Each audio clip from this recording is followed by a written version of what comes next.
Are you wanting to know the best way to keep your pups healthy, active, and stress-free during the holidays? Well, we're happy to welcome Dr. Evan Anson, the adventure-driven and influencer veterinarian, here to tell us how to do just that with his partnership with Nature's Recipe. Great to see you, Doctor. Yeah, thanks for having me this morning. Of course. So, okay, I have 5 rescue dogs and 2 cats. Wow. So Oh my this is God. right, this Okay. is up my alley, sir. Yeah, absolutely. No, that's so cool. Do you have any winter paw protection and salt safety tips for us? Yeah, when it comes to salts on the roads, that can be pretty rough, like on your vehicles and, of course, your dogs too. So I always recommend people at least give them a little wipe or a little rinse down when you get back home, and dry those feet up too so they don't get cold or anything. And I mean, for a lot of little dogs and even big dogs, there's a lot of great little dog mittens and dog shoes you can put on your dogs for walks. That's going to keep their feet warm and safe from the salt on the roads and the sidewalks and whatnot.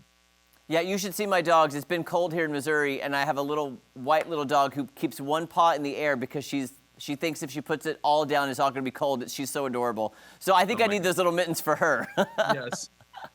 Do you have any tips for helping dogs stay active inside, especially during winter?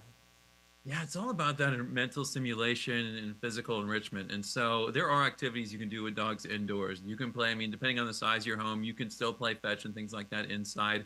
A lot of dogs actually like laser pointers. I often recommend that to cats, but I've definitely been around a fair share of dogs that enjoy the laser pointer. And then of course you can do puzzles and things like that when you're feeding them. So there's different like food toys and puzzle toys where you can put food in compartments and they have to actively, engage with the toy, and something that keeps them busy and just keeps them enriched.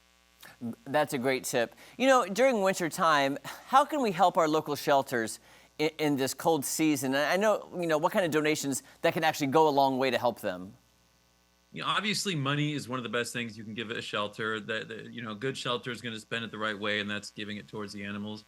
But I'll tell you one thing that I see a lot of shelters often ask for is simply bedding and blankets. It's a very common thing that they easily run shortages on and often need to have new and replaced, and for their capacity of dogs, that really goes a long way.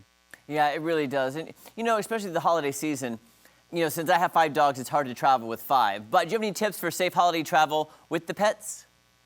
Yes, if you're traveling with smaller dogs and they're going to be in a carrier, for example, I always recommend putting the carrier out in advance and even putting some treats in there, just having it out in the open in your home. Let them just get used to it, explore it, and see it. And it's not such a negative thing the day of, or at least that's the goal. And that's why I recommend putting the treats in there so there's like a positive association with the carrier. And then another recommendation is, as a veterinarian, I see a lot of dog fights and things like that because, different people are bringing dogs home or dogs to an area of dogs that haven't met before. So I really try to encourage slow introductions and also positive associations with these introductions when pets are potentially meeting for the first time. So if there are different animals meeting for the first time, make it a positive, happy thing. And by that, I mean, give treats. Do something where it's something that they like, whether they're play motivated or food motivated. Give treats when they're encountering these new animals, and then they're going to have a positive association with the new animal, and then the relationship or the interactions between the two will at least more likely be a positive situation. I got to say, my dogs are very treat motivated, so I think that would work with them. Perfect. Do you have any tips for keeping dogs healthy through the holidays, and especially during these cold months?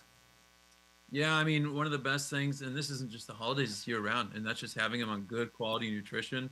And I mean, I love working with Nature's Recipe. They've got high quality ingredients. They're simple ingredients. They're not an overwhelming amount of, things in the food. And it's a great option for our dogs. And protein's the first ingredient. And it's well-rounded, all the vitamins and minerals, everything they need. And that's important summer or winter. Even in the winter time when they're not as active, we don't want to give them too many treats or people food or junk food or, some of the things that we might be doing as humans. We want to keep these guys healthy. That's really hard to do. My dogs love to beg at the table because they smell human food and immediately want it, but that's a great tip to limit that. And what would you advise, a great gift for a dog and a dog owner for the holidays? I think anything that encourages the human-animal bond. So it could be even like a new leash and a collar, or a new dog toy, or a new fetch toy, or a ball. Just something that encourages the owner and the dog to interact with each other, to have do activities with each other. I think that's great. I'm really excited too because I have a couple bags right here of Nature's Recipe small breed. All of my dogs are small, so I was so excited to get this. I'm going to take this home and try it with them to see what they think, because they kind of are picky eaters, so I think they're really gonna love this. And I know if it's healthy and doing something good for them, I'm gonna feel better as a dog pet parent. Absolutely. And can I give you one recommendation in regards to feeding a new food? Yes, please. I always recommend doing a gradual transition. So for the first few days, start with 1/3 volume of new food and 2/3 of what they've previously been eating. See how everybody's GI tract is doing. And what I mean by that is there's no vomiting, no diarrhea, they still have an appetite, they're acting normal, all that.